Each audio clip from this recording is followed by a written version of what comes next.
too many suicides going on right now for young people. It just crushes my heart to hear those things. They're not alone. They are loved. They are valuable. They were made for a purpose. Those are the things that I would speak into those lives of the young folks.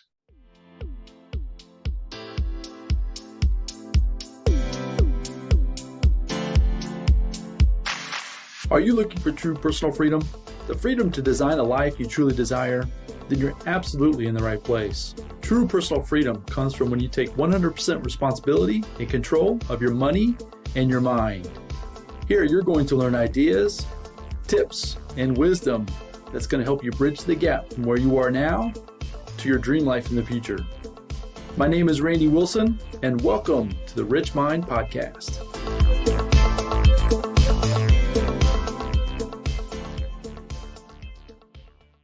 All right, everyone. Welcome back to the RichMind Podcast. Today, coming to you with another fantastic guest. I'm super excited about this conversation. This gentleman was he was a guest actually on a friend of ours or friend of mine, their podcast, the All In Mindset podcast. Justin Dorff and Greg Young. They had Mr. Jay Millar on their podcast about maybe a week or two ago that episode aired. And I listened to that and was blown away. The stories that this gentleman can tell, the passion that he has that comes across, and his message was just super powerful to the point where I reached out to Justin and Greg and said, hey, is there any way you can get me a connection with Jay? I just think that the message he brings, like I said, the passion that he has, I think it'll be a very fun conversation. And I hope that you, the listener, will find value in the conversation that we're about ready to have. So as I mentioned, today I have with us Jay Millar. Jay is from Westminster, Colorado. He's actually the author of Be a Hero in Your Home, and I've got a copy of it here. He was gracious enough to send me a copy, it's a fantastic book, the ultimate playbook for men to succeed at home, work, and life. And we're going to get into some of the details of what that means and some of the impact that he's having with this book. He's a proud Army veteran. He served on a nuclear warhead team. He's a first-generation college graduate with degrees in physics, and he also has his MBA. He's the founder of the My Virtual Dad and Man Enterprises, LLC. He's offering resources to men striving for success in their family life. He's also super passionate about giving back and helping others reach their goals and their dreams. And as I mentioned, the conversations that I've heard him be part of, diving into the book that he shared with me, he just comes with a lot of value. And I know he's going to bring it here with this episode today. So Jay, welcome to the show. All right. Thanks, Randy. Happy to be here. Thanks for reaching out. Good to meet you. Yeah, absolutely. So as I mentioned more than once, I know I'm super excited about this conversation, but for those that may be just getting to know you here for the first time, I read off a few of the bullet points, the kind of high level things about yourself. Can you take a few minutes just to fill everybody in, some of the gaps, who Jay is and where you are, where you've been, that kind of thing? No, you hit the highlights. I've been happily married 27 plus years. I have 3 boys, 26, 24, and 22. Just trying to shepherd them as best I can along their journey in life. And they seem to be getting off to a much quicker start than I did, is all I have to say. So I'm very proud of them. I believe in them. I see big bright futures for them because they want to do what it takes to make it happen. So very proud of them, very proud of my wife. I've lived in Westminster, Colorado. I've got a day job, I call it, in high-tech sales. I work for Hewlett Packard Enterprise at the moment. And my passion project is mentoring men.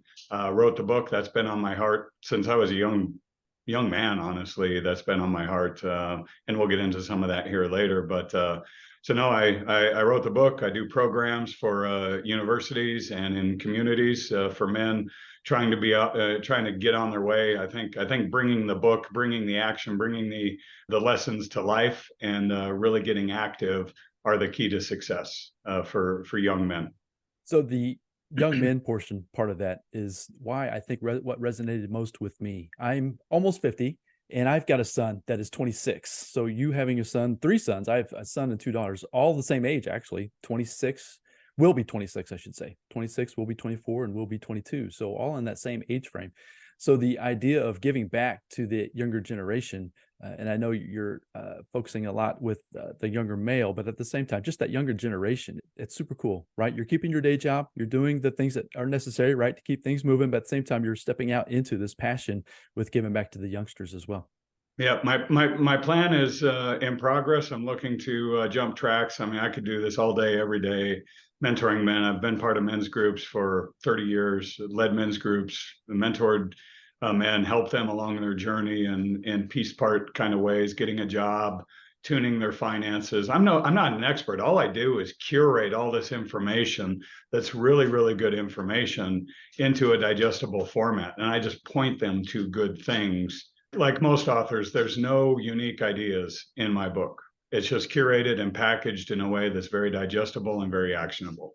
Well, one word that I've heard you use many, many times, and we'll maybe dive into this a little bit later, but the word modeling, finding folks that are doing things at a different level or at a higher level, or whatever your perception of where you are in that moment, but modeling and finding folks that can point you, guide you, right, in those directions to the success that you're actually looking for is right.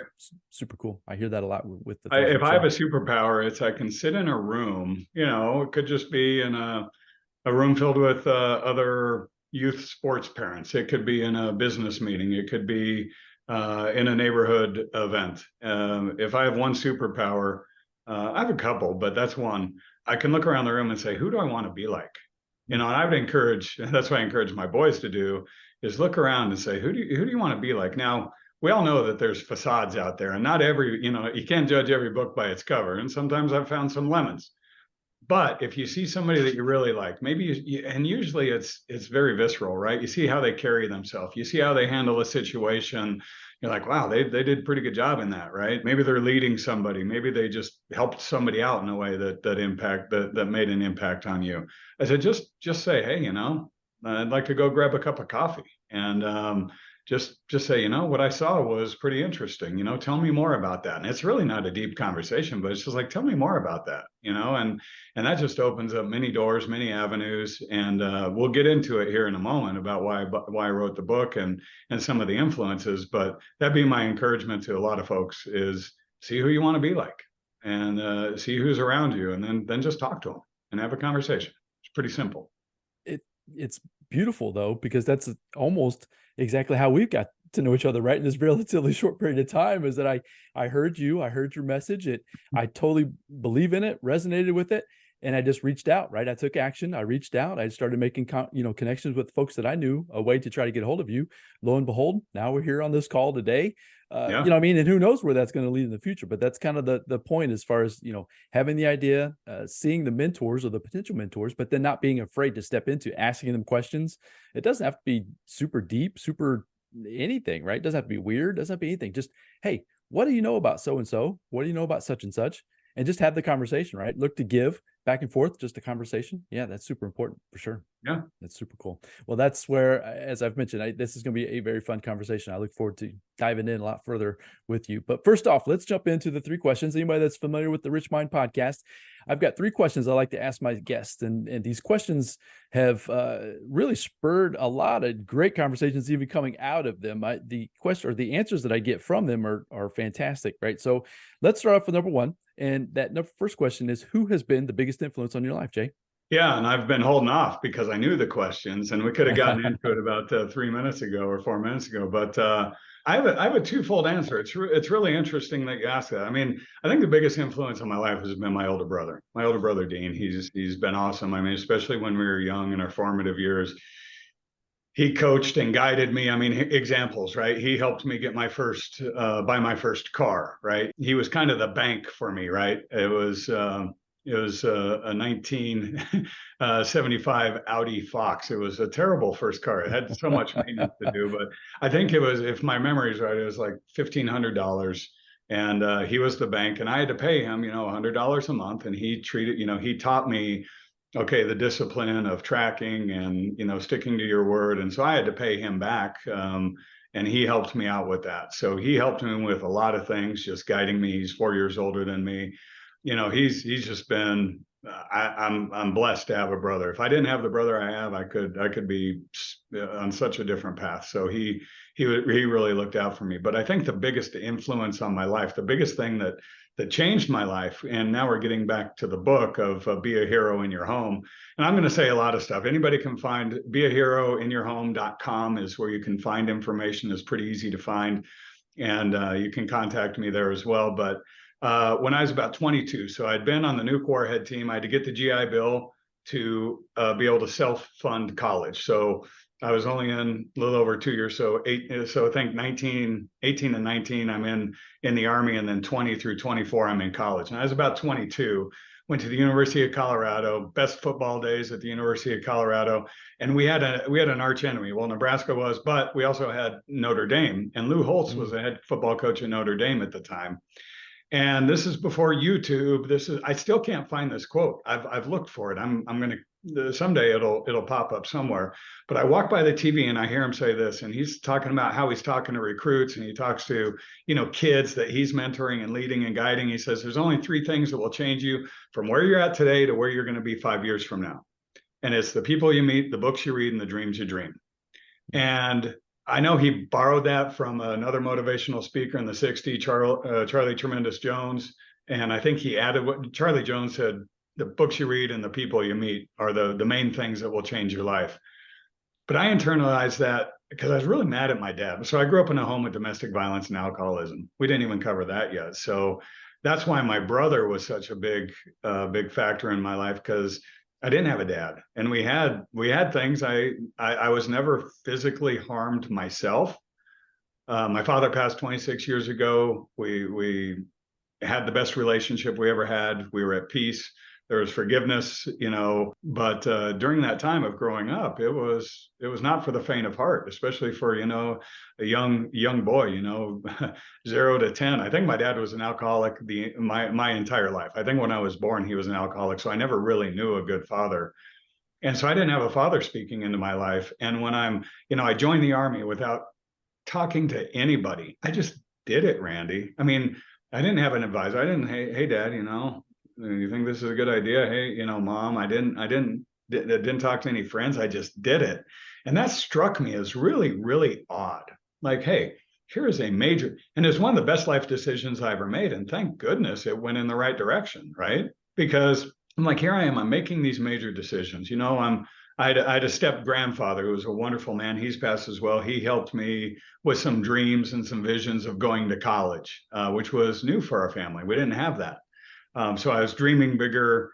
And when I heard Lou Holtz say that, I was mad at my dad. I'm like, look, I'm trying to get through these things. I'd love to talk to somebody.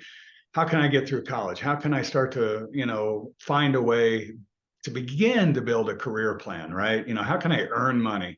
And I was just mad. Like, I don't have anybody to talk to. I mean, my brother was there, and he's so good, but I was like, where's my dad? And I was really angry. Like, where the heck are you? Come on. Am I going to have to do this whole life thing just by myself? And so boom, that's when I hear the Lou Holtz quote: the books you read, the people you meet, and the dreams you dream. And I internalized that. What that did for me, Randy, is it put me in action. I was like, okay, my dad's not showing up, and I got a great brother, but I've also got other great resources. So we talked about our cups of coffee, a superpower of seeing who do you want to be like. That drove me to that action right there to say, okay, I've got to go I've got to be intentional, and I've got to take action. I've got to go find good mentors. And at the beginning, I kind of made a mistake, Randy. I thought I'd have like one mentor, like one Yoda, one person just to give me all the answers.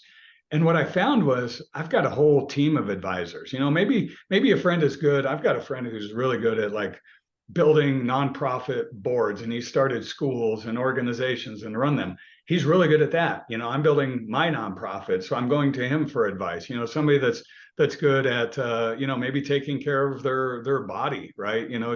Just health wise, good, just like the all-in mindset, right? with Justin and Greg, hey, how can I get better at that? So I found this. I've got advisors in different areas of my life, and I really go seek them out, and I get advice from them in that way. So I think Lou Holtz and that quote, even though Lou Holtz didn't invent it, he's the one that introduced it to me. So I give him credit, and it really put me into action. So that was the foundation for my life, from the early 20s on, of I got to get out there. I can't, it's just not going to fall in my lap. I can't be passive, because one of my biggest sin that I make is during critical times, I've been passive, and I've got to be a man of action. I still make that mistake today. So there's some times when I should lean in, and I'm like, no, this will kind of blow over. And it doesn't. And I was like, man, I should have taken action right then. So it's art and science blended together, but Lou Holtz is the biggest influence. Yeah, that's fantastic. So the idea of the mentorship, I'm a seeker of mentors myself. I always thought that it was going to be like a one-on-one, like you were talking about, somebody like really close to me that would be that for me. But as I've evolved in my personal development journey, yeah, you're right. You've got like you called it, advisors, right? You've got different advisors for different, but they're virtual. That's the beauty of the world we live in today, is that you literally can find mentors that may or may not be one-on-one directly with you, but at the same time, you can pull that wisdom from them, right? Their experiences, and then start to take action. That passivity, it's tough. It's tough, right? Because it feels good to just kind of let it ride, right? Just let it go, let it ride. It feels good at the moment, but at the end of the day, a lot of times you're right, that doesn't necessarily get you the results that you're looking for. And it's always hard. I have those moments as well. You're standing right in front of a decision moment, and you're like, okay, do I or don't I? Do I or don't I? What would so-and-so think? What would so? And then it's like, okay, you just have to lean into it. Like you said, I love how you said that. You just have to lean into it for sure. Yeah, I mean, one of the things I learned, and I've done a lot of, I've been on the personal development journey since then, since I knew I had to be a man of action. But one of the things, I've done some counseling, and growing up in a home with an alcoholic, I learned that it's a common trait, because you'd walk in the house and you're like, what kind of dad am I going to walk into? So you would just walk on eggshells and like not want to rock the boat. So that passivity is kind of learned. Like, you put your head down and you just hope nothing happens because you don't have control over it. So that's a common trait for people that grow up in environments where there's substance abuse. To be a people pleaser, just say, make sure everything's okay. I'm not going to rock the boat. And so you learn things like that along the way. I guess the reason I say that is it helped let myself off the mat, because I was really brutal on myself. I was not very forgiving. I was like, Jay, there's these 2 or 3 critical things where you didn't step up. And I was really mad at myself. And I was like, you know what? You just gotta forgive yourself a little bit. Self-forgiveness is so much harder than forgiving other people, in my mind. But go easy on yourself if you do have those traits, and keep learning along the way. We talked about a couple of times. We're going to dive in a little more about the meat of the matter with your book and things, but just to kind of put this in your mind too, as far as the ability for us to kind of collaborate together, as far as the idea that my father, you mentioned in your book, there was different levels of father. You've mentioned a couple of times that your father was an alcoholic and just struggling with that. My dad it was never good enough. It was sports. And I was always trying to live up to his expectations in sports.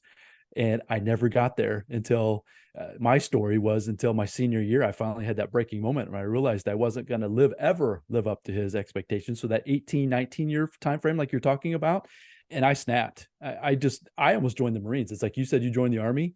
I was multiple conversations into the Marine recruiter to joining the Marines, because I didn't know what to do. I had no idea. I had nobody to talk to. The person I felt that I trusted forever and ever and ever, it felt like at the moment that he was just not the person to go to. So that was very tough. My point being with saying that is I get that moment, those moments of looking for those mentors, trying to figure out exactly where to go, how to navigate those tough moments in life. I know is exactly where you're at today with trying to give back through this book and through your coachings and your teachings and all that kind of thing as well. So I just wanted to point out that was similar in our stories as well in that early time frame.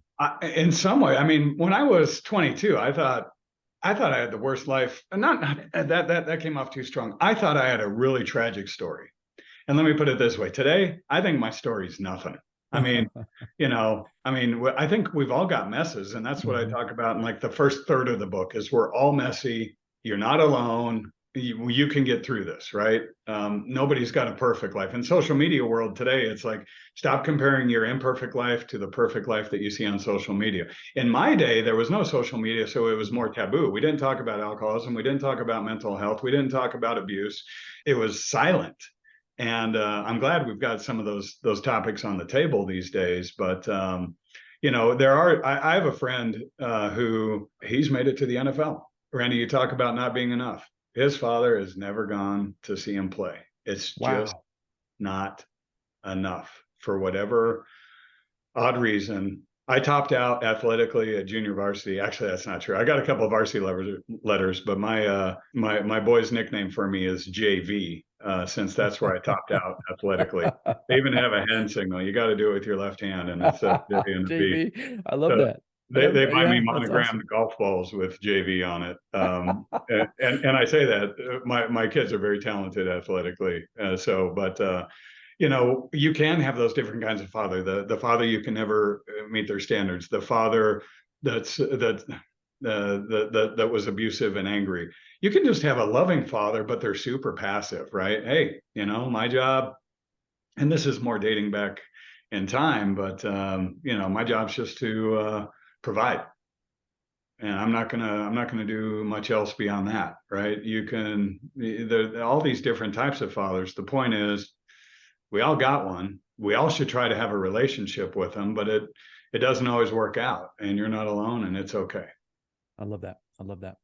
So let's move into the second question. I'm curious what's going to come out with this one or the next two for sure. So what has been the biggest challenge in your life, and what have you learned from it, Jay? Well, I think we've already touched we've on already it. covered a lot. I know. I'm curious if there's anything new. The biggest challenge is, trying to put together back then I do use the word virtual. So I have an organization called My Virtual Dad, and the reason I did it is based on that Lou Holtz quote. I didn't use those words back when I heard that quote, back in the late 80s, early 90s. I used the word tapestry for some reason. I don't use the word tapestry. I can put together a tapestry of advisors. So just overcoming that and finding a path. The metaphor I think of is I felt like I was in a rainforest, just thick with foliage and branches and leaves, and I couldn't see more than two steps ahead of me, and it just really frustrated me. I'm just chopping it down using an extraordinary amount of energy because I can't see where I'm going. I don't know what the next step is, and that's how I start off the book. Is for those who get it, I just encourage you to read the first 3 pages, and it all starts off with my terrible proposal to my wife. She said yes. And then she said, "Are you ready for this?" More of a rhetoric. "Are you ready for this?" And she wanted me to go, "Heck yeah. Let's go make a great life." And man, Randy, that just hit me at that moment. I'm like, I felt bad for her. And I wounded her inadvertently in this because I paused. Men, if you're proposing and they say, "Are you ready for this?" Don't pause. She thought I was doubting her, and all my doubt was self-doubt. The doubt was coming from inside. I was like, I love you. You're the biggest, supporter of me. You're the best relationship. You're the relationship I need the most in my life, and the most important relationship. I don't want to hurt you, but I think I'm going to hurt you. And here's why. I don't know what a good relationship looks like. I don't know how to build a career. I don't know how to run my finances. My parents had filed for bankruptcy multiple times. I don't know how to build a group of friends. That's one thing that makes me saddest about my dad was he didn't have any friends. He was isolated. He was just trying to do this journey on his own, right? Mm-hmm. I didn't know how to do self-care. I didn't have this map. And that's why I named the book Be a Hero in Your Home, because I was trained to launch a nuclear weapon. I had a degree in physics. I was a trained software engineer. I was a terrible software engineer. Now I'm in sales. So that tells you my software talent. I was trained in all these other areas of life, but I don't have any training to be successful inside my own 4 walls. So that's the basis of the book. The first third is just to say we're all messy, and it's cruddy. It's cruddy that we're all messy, but that's the reality. But as you've learned in your self-development journey, and I think I attribute this to Tony Robbins, somebody else probably said it, life doesn't happen to you, it happens for you, right? So all these things, now I'm super grateful. I mean, I would love a relationship with my dad, but if I didn't have the dad I had, I wouldn't be the man I am. I wouldn't love and adore my wife. I wouldn't be so committed and passionate to helping other men. I wouldn't be on the journey that I am. I'd be on a different journey. But so I'm grateful for it because now it's part of me, and it's what I want to overcome, and it's what I want to give back to the world. So it becomes part of your story of who you were in the past. And yeah, same here. The only regrets I have is I wish that we could have been closer, my dad and I. My dad has passed. He's been gone now since 2016. And I wish we could go back to those early teens, late teens, early 20s, and just have some conversations. I wish I could have pulled more nuggets of wisdom out of him. I knew he had them, or I think he had them, but I was always afraid to dig in because of that, always feeling vulnerable to whatever backlash of I wasn't good enough, or I need to do this and you should do that. And it's like, why aren't you doing it? I mean, those are the things I would get pounded with every time I'd even try to approach him with a question, to the point where that passivity, you mentioned that at the beginning, I just was very passive in our relationship. But that has, like you said, towards the end, that has molded me to who I am today. I tried to not be that way with my kids. I try to be almost very transparent, right? I try not to hold back any lies. I try not to hold back any truths, anything I've ever done. I try to love them passionately, but give them enough grace to understand that it's messy for them too. And they're all trying to figure it out. Anyway, so yeah, that whole past molded us to who we are today. And it's some of it is unfortunate, but at the same time, it's good at the same time. Yeah, I'm like you. I'm just sad. I wish I had a relate. Everybody wants a relationship with their father at some level. And not everything's a daddy issue. I mean, but it's a core element of our formative years for sure. So yeah, I'm just sad. I love him. I love my mom. Always would love closer relationship and more relationship with my dad for sure. I get it. I totally feel the same way. So let's move on to the third question. And once again, we've already covered a lot in just a few minutes here that we've been together, which is why I knew this was going to be a super powerful conversation. But you've referenced a few times about being in that 18, 19, 20-year-old-ish life frame, and not necessarily having any idea which direction to go, who to talk to, which is where this question came from, because this is a passion question for myself. I always try to give back as much as I possibly can. But if you could go back to that same time frame, knowing what you know now, to those out there that might be listening, that might be kind of muddling through the same messy life that we're dealing with, is there a nugget of wisdom that you wish you would have known then that you've discovered today? I think the first thing I would share, and Randy, that's the entire basis for the book. The book is a letter to myself. It's like a letter to my 25-year-old self. And as I was writing it, actually, I started writing it when I was around 50. I just turned 56 not long ago. It took a while to get it out. It was very cathartic to get it out, but I was like, okay, if I wrote this to my 20-year-old self, what would I write? And then I was like, darn, I got a 20-year-old myself. I can write it to him. And then I was mentoring other men who were in their 20s. I'm like, man, I'm writing this to everybody. So I had like that. I mean, that's the ideal. The ideal target is you're in your 20s. Again, you might have a loving dad. You might have a great relationship, but he might not be able to pour in some wisdom to you. You know, I'm not teaching you how to change a flat tire or tie a tie. I mean, there's really cool people out on YouTube and stuff that do that. And I love those guys. I love those guys. Think of this as a couple levels deep. And if I could go back, the first thing I tell myself, and it's the first lesson I learned, was I was like in my like 43-ish. And I learned that I'm not alone. I was at this leadership event with a group of guys, and there's like 20 of us. And the facilitator asked it, and this story's in the book as well. We all went around and kind of told our intro story. And then he saw a pattern. He goes, raise your hand if you've been negatively impacted by alcohol in your family life. And like 80% of us raised our hand.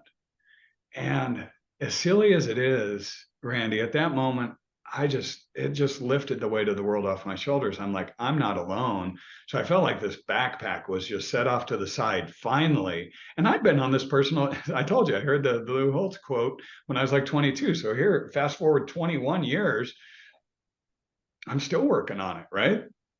And so the biggest thing is you're not alone. And I think for my children's generation and your children's current generation, there's a lot of anxiety over, what's the next step? Do I have it figured out? Am I different, right? Am I socially accepted? All those things. And it's okay. Embrace your story. That's the first lesson. And then I'm going to expand on that, Randy, but let me pause if you have any questions or comments there.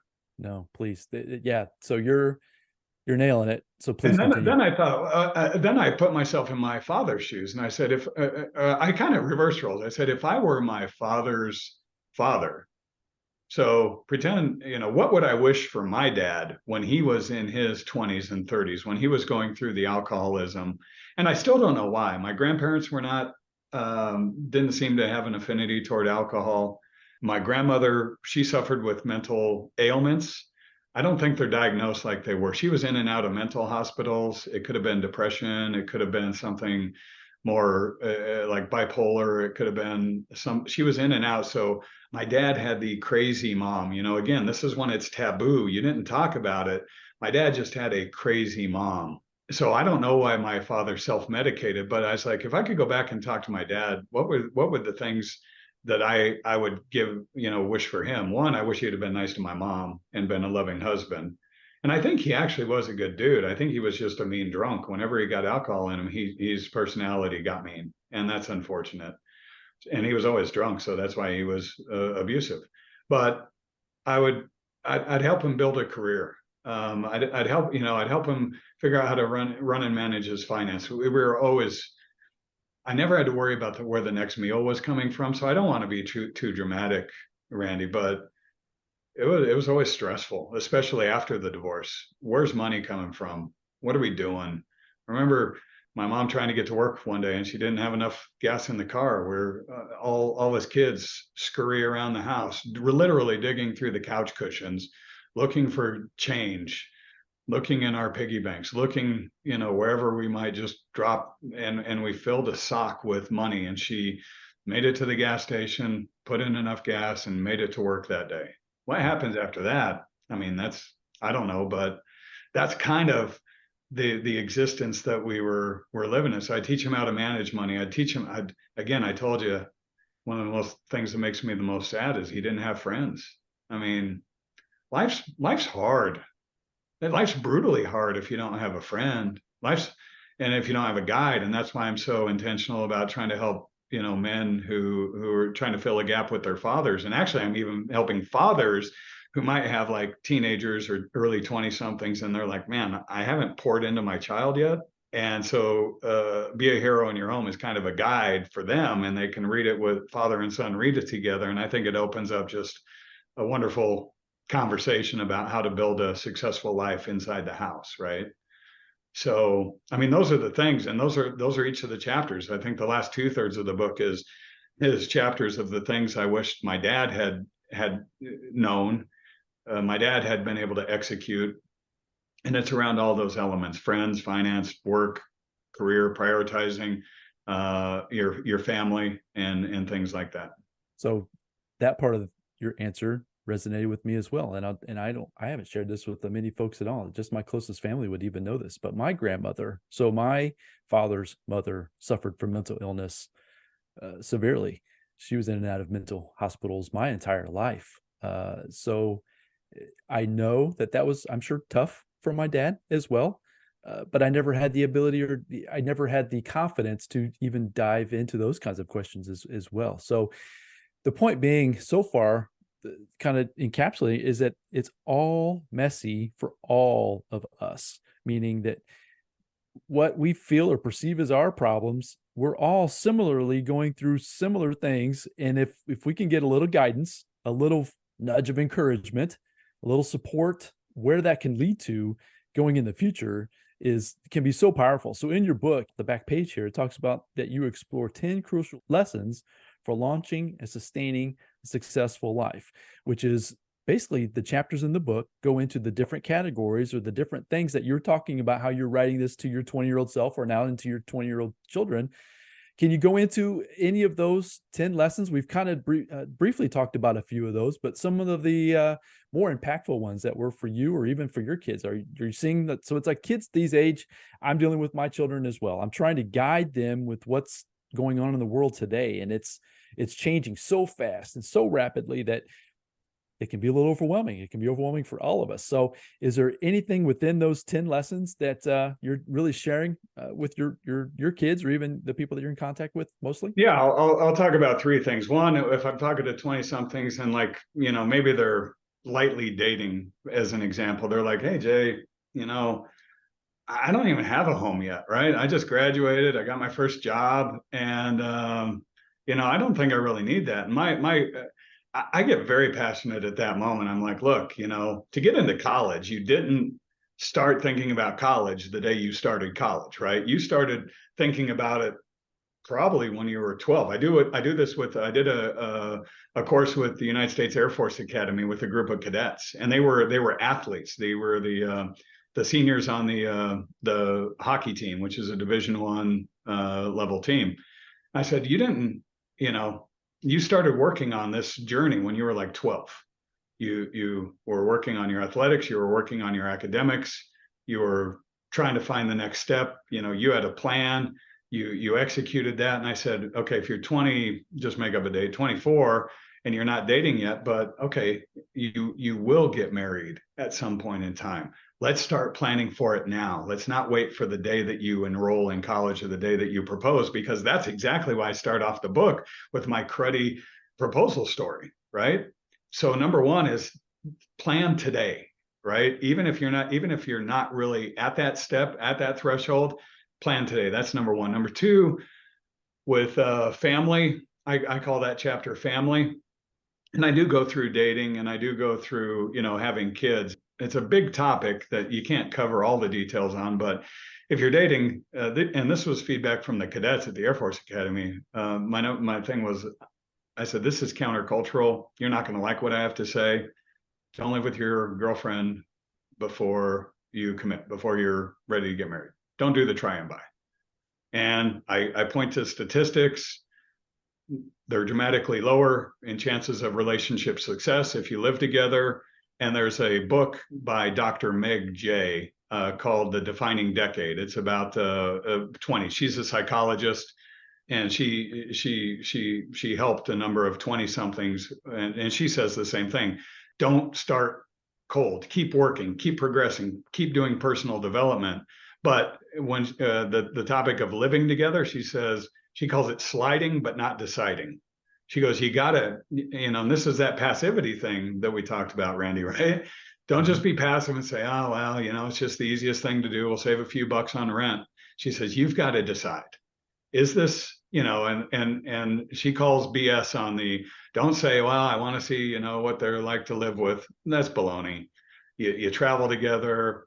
You've been together, you've been around each other's families, you can see how a person reacts. Are you going to get everything? No, but you're going to get a really good idea of what kind of person they are.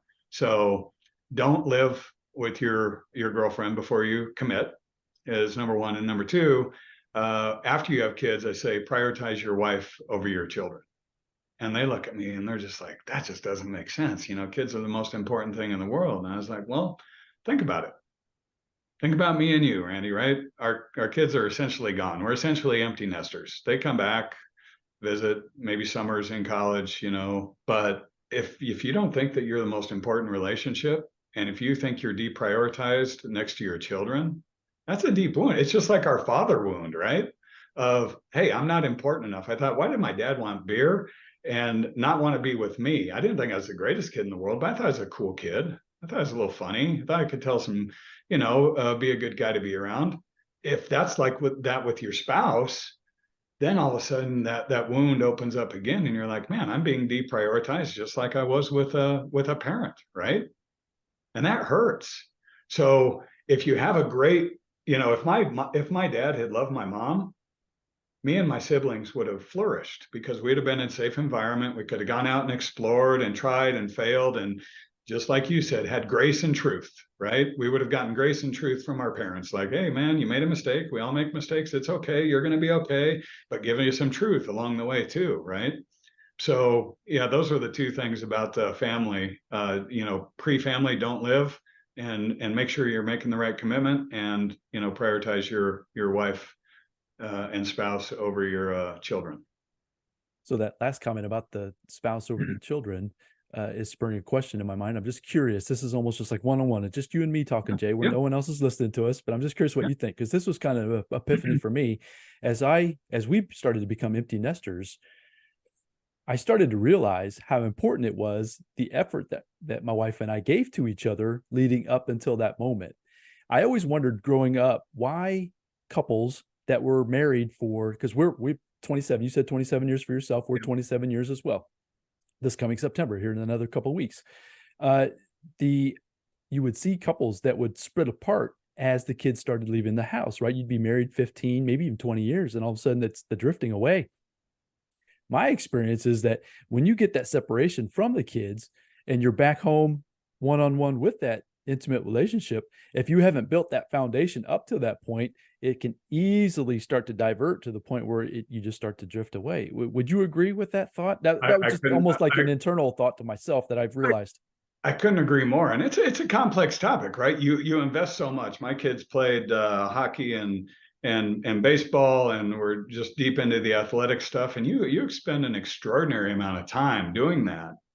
And one of the actions that I point out in the book, it's something that we had a gift. We had a pediatrician who actually wrote a book called Baby Wise, and it's about prioritizing your marriage over the kids. And here's the concept: when they're little kids, they called it couch time. And nowadays we've got virtual jobs where we work at home a lot. But they, if the kids are, let's say they're 3, and I'd roll up in the driveway, because I did used to go to an office, and I'd roll up and they could say, Dad's home, Dad's home. I'd hug them, love them, say, hey, great. But then I'd say, hey, wait, 15 minutes. You guys keep playing here, and I need to talk to Mom. I need to connect with Mom. We need to see how the day's going. We need to talk. We need to reconnect. And that's just a way to model, back to that word modeling, right? We needed to model that, hey, Mom and Dad are important. Doesn't mean you don't love your kids. Doesn't mean you don't play with them, but you just begin to model that so that they say, oh yeah, Mom and Dad need some time. And, you do that with date nights. The way we fit it in with youth sports, because it was so crazy, Saturday morning, dropping them off before a game, how they have to get there like an hour early and warm up and be with their team. Those were our date nights, right? We'd go to Starbucks and we'd just sit and talk. We didn't have to watch the kids. They'd be with their coaches and their teammates and doing what they do. That wasn't a date night. We weren't going and getting wine and having to get a babysitter. That was our lightweight, intentional time. So you got to be creative about how you do it. But yeah, if you don't build that foundation, I think there's a lot of hollowness and in a relationship to say, am I really a priority? Was it me or was it the kids? And I think you can do that early on in marriage, again, with couch time, and you can just model that with some intentional time along the way. It's not easy, but it's important. Yeah, 100%. It's not easy, but the intentionality of it as early as you possibly can, right? So say you're listening to this today and you're multiple years into a relationship, yet starting the intentionality of it today could lead to many more positive dividends down the road, right? For you, your family, your Right. relationships, all of that. So I appreciate you going there. That wasn't scripted. I was just curious. You're mentioning about that relationship. I was just curious what your thought. A fellow 27-year marriage is. I knew you had some wisdom there. Well, here's why I'm so passionate about. I mean, with the divorce rate's 40 to 50%, and that seems undeniable based on every statistic you have. And I can't quote the source of this, but I do believe it. I have researched it. They say of the other 50% of relationships, about 2/3 of them are very passive, it's more of a convenience thing. And that hurts my heart too. Again, if I could wish one thing, is that my dad loved my mom and took good care of her, right?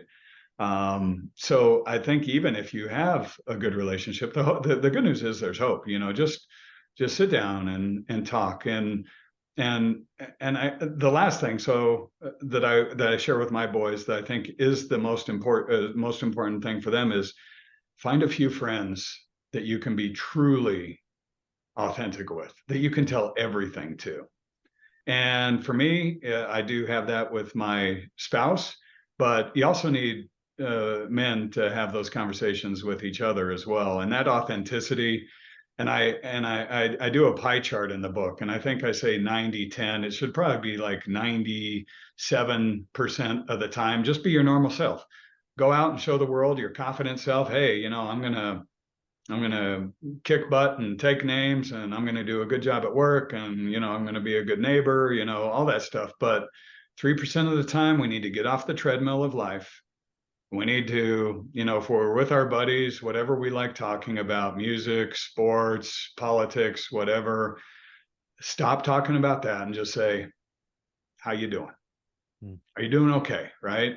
You know, and so that's part of my programs, like I did with the Air Force Academy. I'm keeping this group of guys together for 3 years. And the intention of that is we did like 8 to 10 hours of core teaching of these concepts. How can you build a career? How can you build your finances? How can you build your new locker room, is what I call it with athletes. Build your new locker room.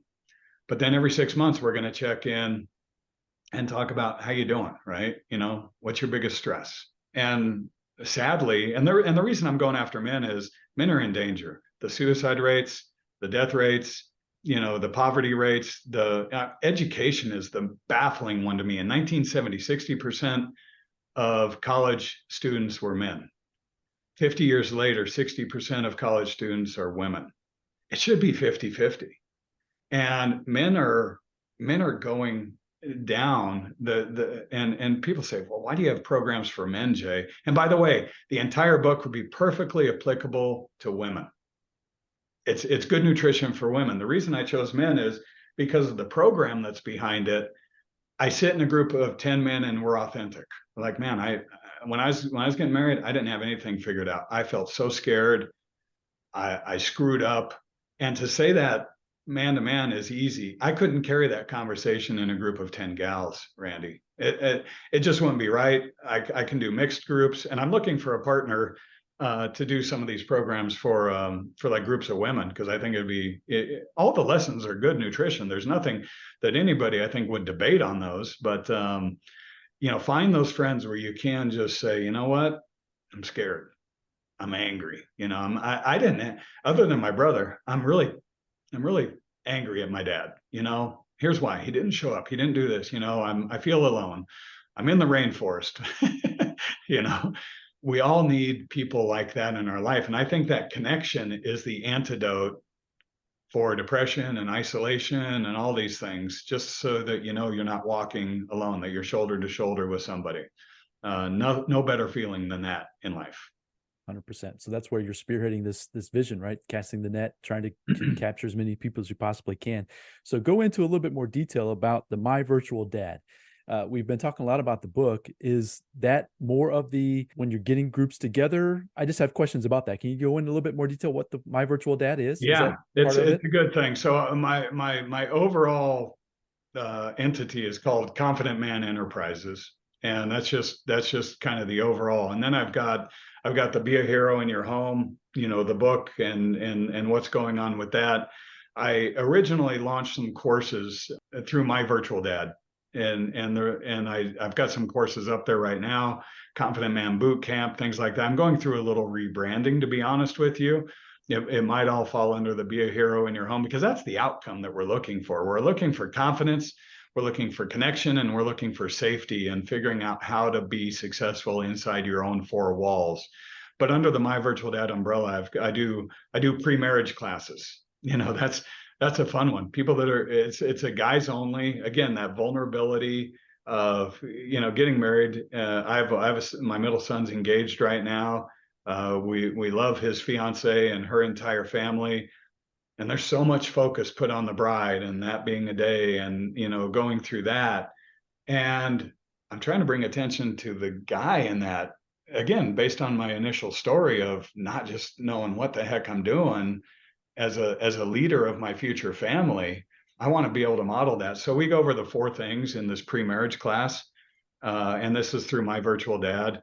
And these statistics are, if you can align around these 4 things, you're gonna wildly increase your chances of success in marriage. And that's finances. That's the most stressful thing in any home, and it was in my home, and it is in many homes. So figure out your financial plan, and can you get on the same page? Second is children. Do you want children? How do you want to have children? When do you want to have children, right? Do you want to be married a few years and then start? Are you comfortable adopting? I mean, those are deeper conversations, but you just directionally, you got to say, are we in on the family and what we want to build together? The third is family, but it's extended family. It's the crazies, right? Can we deal with in-laws? I mean, there's a lot of things like the baggage I brought into my marriage. My wife had to deal with it, right? There's codependencies. There's terrible things. There's illnesses and deaths and molestations and all this cruddy stuff. But can you align around? Can we deal with that? Can we help each other? Are we going to fracture? I've seen a lot of guys who have a really it's a codependent relationship with their mom, and they're struggling leaving that relationship and cleaving to their new wife. And boy, that's stressful. So you got to be a team. You got to agree that you're a team. That's the third thing. And the fourth thing is faith. I call it believing in something bigger than yourself, right? Are you all in on something, on a direction? I mean, mine's Christianity, but not everybody has to do that, right? I'll talk about it all day, every day of what I believe and why I believe. That's chapter 5 in the book. I'm very happy to talk about that, but I have friends who do not have faith, but they're really good people. I talk to them about my faith, but it's their decision at the end of the day.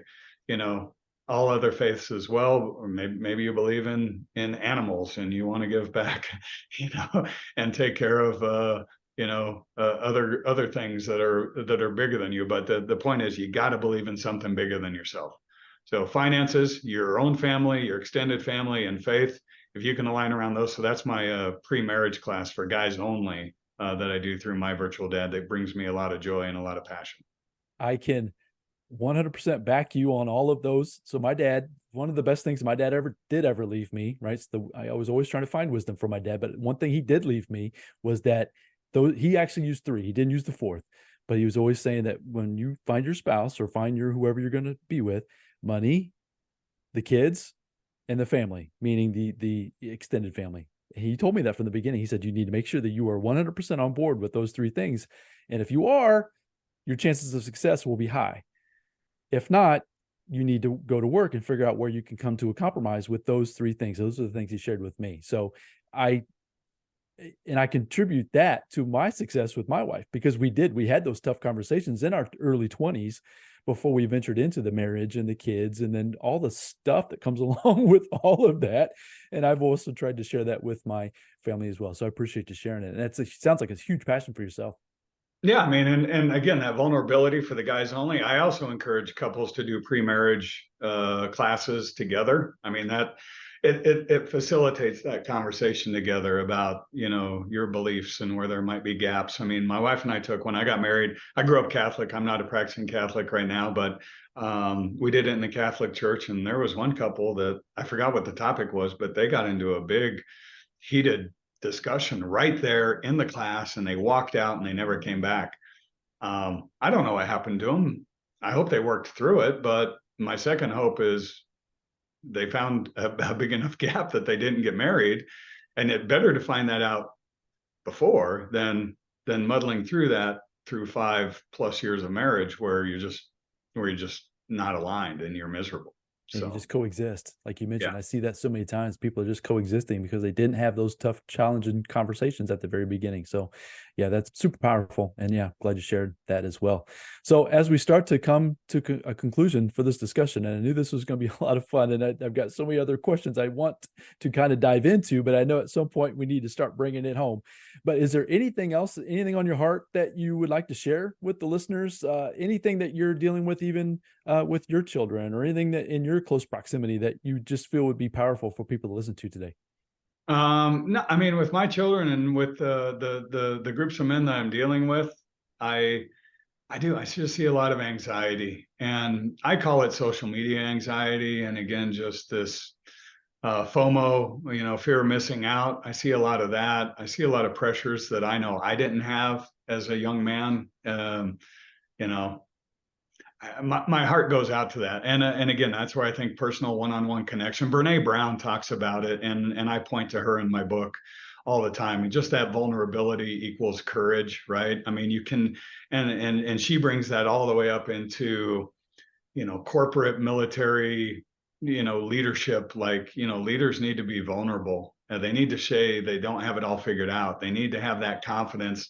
And once they do that, I mean, Randy, I'm guessing you're like me. Whenever you've sat down and I say, hey, I grew up in a home of domestic violence and alcoholism, I get the me too all the time. Mm-hmm. Man, I'm glad you shared that, because I grew up in something that was tough too, right? And it makes me feel better now that I can talk to somebody about it a little bit. And when we can articulate it and we can put words to it, we can take power over it, right? Instead of it just swimming around in your head, playing over and over the same kind of negative things. So that'd be the last thing I'd say to anybody that is feeling anxiety and pressure. And I'm talking to 20 somethings in general, but it's okay. Find those people that you can talk to about it, because I think that'll give you a great deal of relief. I mean, too many suicides going on right now for young people. It just crushes my heart to hear those things. They're not alone. They are loved. They are valuable. They were made for a purpose. Those are the things that I would speak into those lives of the young folks. Love it. Love it. So if there are 20 somethings, or even as we talked about, you mentioned you're 56, I'm almost 50 myself, right? So just men in general, right? That we're finding and realizing that, yeah, Jay is somebody that I need to get in my corner. I need to get more around folks like Jay in my virtual dad type of experiences. What are the best places? We've talked about the book several times. I'll have a link in the show notes, folks, for you to go grab a book to support Jay and the mission that he's on, supporting young men. What are the best places for people to get in contact with you, Jay? How can they get to know you better? Easiest one's beaheroinyourhome.com is the easiest. And you can send me a direct note, jay@myvirtualdad.net. So that's a trick. Don't do the .com. jay@myvirtualdad.net. And that's the email I respond to, and happy to take any questions. Or if anybody's bold enough, say they want to have a cup of coffee, virtual cup of coffee, we can do that too. I'll offer that. That would be, folks, take him up on that. As I mentioned at the very beginning of this message, it was just a quick tag, meaning that Justin kind of reached out to Jay, and Jay quickly responded, and we quickly jumped on a call prior to this. And my point being is that he's very responsive, and he means that wholeheartedly, that he will be there to support you in any way that he possibly can. Look Jay up on the internet, right? Go to the beaheroinyourhome.com. Go find the book, go find the programs that he has involved. If you're feeling any type of anxiety, depression, anything like that, if you're a young man and you're not certain on which directions to go, I think Jay is going to be a tremendous resource for you moving forward. I wish I had it back in the day. I sure do. It's been a lot of trial and error of my own. And I'm seeking, and I'm trying to, that's where your story resonates with me, because I'm trying to give back as much as I possibly can too, with what I've learned, even though I don't have all the answers as well. I try to definitely give back. So Jay, I really appreciate your time today. This has been a super powerful conversation. Hopefully maybe you'll have a chance to maybe jump back on here with me again. I'm sure we can go into so many more different I'd love to do it. Sure. I'll be here. Fantastic. That's great. So folks, go out there, support Jay, Be a Hero in Your Home, the book, The Ultimate Playbook for Men to Succeed at Home, Work, and Life. You can find that on Amazon, and reach out to Jay. Get connected with him on wherever platform you are most active on, and look forward to this episode launching. This will be super powerful, and I know it's going to resonate with a lot of people, just like it did when I first met Jay the first time. So folks, go out there, have a fantastic day. I look forward to bringing you another guest here very soon. Until the next episode, bye now.